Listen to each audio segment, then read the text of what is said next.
আল্লাহ রাব্বুল আলামিন সূরাতু হামিম সাজদার 33 নম্বর আয়াতের ভিতরে আমার আল্লাহ তাআলা বলতেছেন, ওয়ামান আহসানু কাওলাম মিম্মান দাআ ইলাল্লাহ।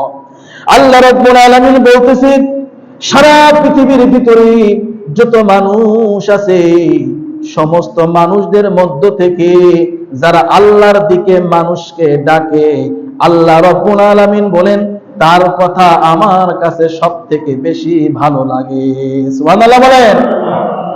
আল্লাহর কার কথা বেশি ভালো লাগে?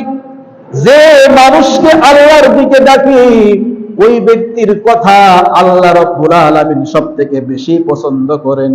এই জন্য ভাইয়ের আমার, বন্ধুগণ আমার, যারা মুয়াজ্জিন সাহেব আছেন, 5টা ওয়াক্ত আল্লাহু আকবার ধ্বনি দিয়ে মানুষকে সালাতের দিকে আহ্বান করে না করে না? করে না করে না? সুতরাং আল্লাহ রাব্বুল আলামিন বলতেছেন, ওই যে মুয়াজ্জিন তোমার মসজিদে আযান দিতেছে, আল্লাহ বলেন ওই মুয়াজ্জিনের কথা আমার কাছে সবথেকে বেশি ভালো লাগে, সবথেকে বেশি ভালো লাগে। আর আল্লাহর কাছে যার কথা ভালো লাগে, ওই ব্যক্তি আল্লাহর কাছেও প্রিয় হয়ে যায়। ঠিক কিনা বলেন? সুতরাং আমরা আয়াত থেকে প্রমাণ পেলাম, মুয়াজ্জিন এবং ইমাম আল্লাহ রাব্বুল আলামিন তাদেরকে বেশি ভালোবাসেন। সকলে বলুন সুবহানাল্লাহ। আপনি আমি ভালোবাসি অথবা না বাসি, আমরা সম্মান দিই অথবা না দিই, ইমাম মুয়াজ্জিনদের সম্মান আমার আল্লাহ রাব্বুল আলামিন দিয়েছেন। ভাইরা আমার, বন্ধুগণ আমার, আল্লাহর নবী সাল্লাল্লাহু আলাইহি ওয়াসাল্লাম বলেছেন যে আযান দেওয়ার যে কি সওয়াব আছে, কি ফজিলাত আছে, মানুষ যদি জানতো তাহলে মানুষগণ সবাই মসজিদে একত্রিত হয়ে যেত, একত্রিত হয়ে সকলে আযান দেওয়ার জন্য চেষ্টা করত।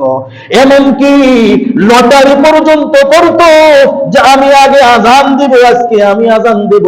এইরকম ভাবে মানুষ সিরিয়ালে থাকতো। আল্লাহু আকবার বলেন।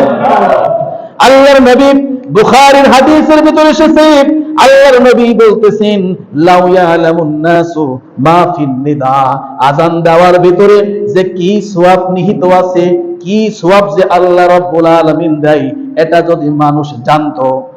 আল্লাহ নবী বলেছেন, ওয়াসফিল আউয়াল, এবং প্রথম কাতারে নামাজ পড়ার কি যে সওয়াব, এই সওয়াবের কথা যদি কোনো মানুষ জানতো আর অন্তরের ভিতরে ধারণ করত, আল্লাহর নবী বলতেছেন, সুম্মা লাম ইয়াজিদু, এই ব্যক্তিগণ যখন মসজিদে চলে আসবে, ইল্লা আইয়াস্তাহিমু লাস্তাহামু আলাইহি, ওই ব্যক্তিগণ আযান দেওয়ার জন্য এবং প্রথম কাতারে নামাজ পড়ার জন্য একে অপরের সাথে প্রতিযোগিতা শুরু করে দিত। সুবহানাল্লাহ বলেন। শুধুমাত্র প্রতিযোগিতা নয়, কে সামনের কাতারে আগে দাঁড়াবে, এই জন্য লটারি হতো। লটারির মাধ্যমে সামনের কাতারে এসে এসে নামাজ পড়তো। আল্লাহর নবী বলতেছেন, বান্দা বান্দি শোনো, ও আমার উম্মতেরা শোনো, যদি মানুষ আযান দেওয়ার কি সওয়াব এবং সামনের কাতারে নামাজ পড়ার কি সওয়াব যদি জানতো, তাহলে মানুষগুলো লটারি কইরা কইরা এরপরে আযান দিত এবং সামনের কাতারে দাঁড়াতো। কিন্তু আফসোস, এই দুটার ভিতরেই আমরা নেই। ঠিক কিনা বলেন? কোন একদিন কারণে যদি মুয়াজ্জিন আযান না দিতে পারে, মসজিদে কিন্তু আযান হয় না। ঠিক কিনা বলেন? সমালোচনা শুরু হয়ে যায়, টাকা দিয়ে ইমাম রেখে, টাকা দিয়ে মুয়াজ্জিন রেখে কেন আযান হবে না? ও ভাই, মুয়াজ্জিনের শুধু দায়িত্ব নয়, আল্লাহর নবী বলতেছেন যে লাউ ইয়ালামুন নাসু ফা ফিন নিদা, আযান সম্পর্কে তোমার যদি অন্তরের ভিতরে মায়া মোহব্বত থাকতো, তাহলে তুমিও বাড়ি বসে থাকতে পারতে না। ঠিক কিনা বলেন?